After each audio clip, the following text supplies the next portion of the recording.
آپ دیکھ رہے ہیں ٹاک آف اسلام اور میں ہوں آپ کے ساتھ حافظ جمشید اقبال۔ ناظرین، اگر آپ ہمارے اس یوٹیوب چینل پر نیو ہیں تو ہمارے اس چینل کو ضرور سبسکرائب کر دیجئے، بیل آئیکن کو ضرور پریس کر دیجئے تاکہ ہدایت کی روشنی آپ تک بر وقت پہنچتی رہے۔ سلامتی ہو ان آنکھوں پر جو دیدار مصطفیٰ کی طلب رکھتی ہیں، اور سلامتی ہو ان کانوں پر جو صدائے حق سننے کے منتظر رہتے ہیں۔ ناظرین، ہمارا موضوع چل رہا ہے موت کے بعد کے مراحل۔ ہم نے موت کے بعد کے مراحل میں پہلی ویڈیو اپلوڈ کی روح کی معاملات پر کہ روح کی واپسی اور روح کے ساتھ کیا معاملات ہوتے ہیں موت کے بعد۔ آج کا ہمارا جو موضوع ہے وہ ہے کہ قبر کے سوالات۔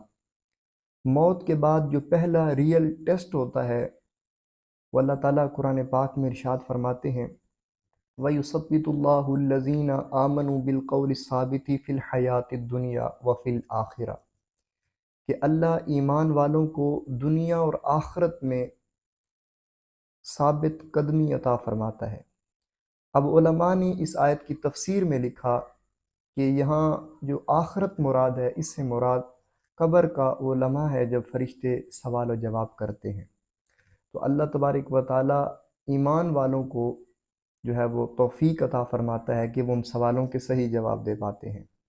نبی کریم صلی اللہ علیہ وسلم نے فرمایا کہ جیسے ہی دفنا کر مردے کو واپس پلٹتے ہیں لوگ، تو مردہ جو ہے وہ ان کے جانے والوں کی قدموں کی آہٹ بھی سنتے ہیں، اور پھر جب وہ چلے جاتے ہیں تو مردے سے فرشتے دو آتے ہیں، منکر نکیر جنہیں کہا جاتا ہے، وہ آ کر سوال کرتے ہیں کہ من ربو کا، تیرا رب کون ہے، ما دینو کا، تیرا دین کیا ہے، ما کنت تقول فی حق ھذا الرجل، اس نبی محمد صلی اللہ علیہ وسلم کے بارے میں تو کیا کہتا تھا۔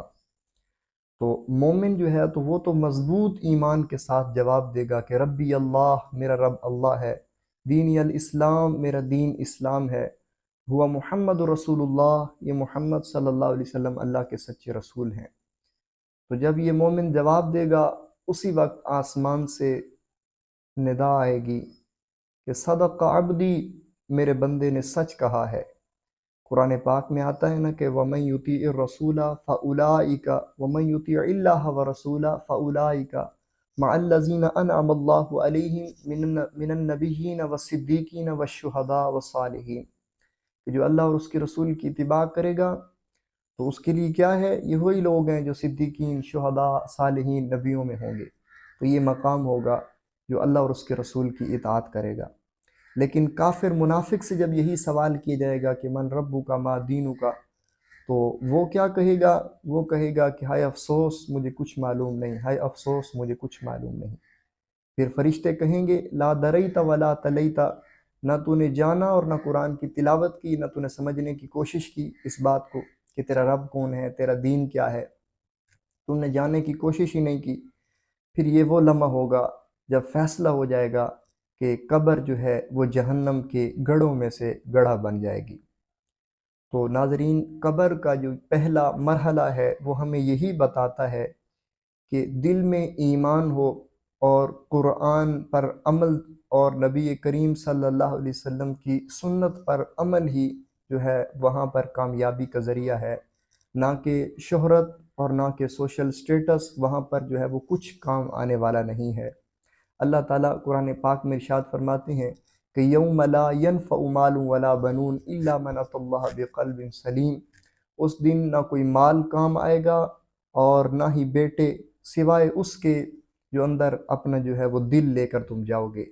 تو وہاں چونکہ دل کا ساتھ آپ کا فیصلہ ہوگا کہ آپ نے جو ہے وہ کون سے اعمال کس نیت کے ساتھ کیے۔ اعمال نیک کیے تو کیا اس میں جو ہے وہ ریاکاری تو شامل نہیں تھی؟ اعمال نیک کیے تو کیا اس میں اخلاص بھی تھا یا نہیں تھا؟ تو وہاں پر یہ فیصلہ ہوگا۔ تو آج ہماری یہ دوسری ویڈیو اس موضوع پر تھی کہ قبر کے سوالات و جوابات۔ انشاءاللہ موت کے بعد کا جو تیسرا مرحلہ ہے ہم اس پر جو بیان کریں گے۔ ناظرین، اگر ہمارا پیغام اچھا لگے تو اپنے دوستوں کے ساتھ ضرور شیئر کیجیے، ہمارے اس چینل ٹاک آف اسلام کو ضرور سبسکرائب کر دیجیے۔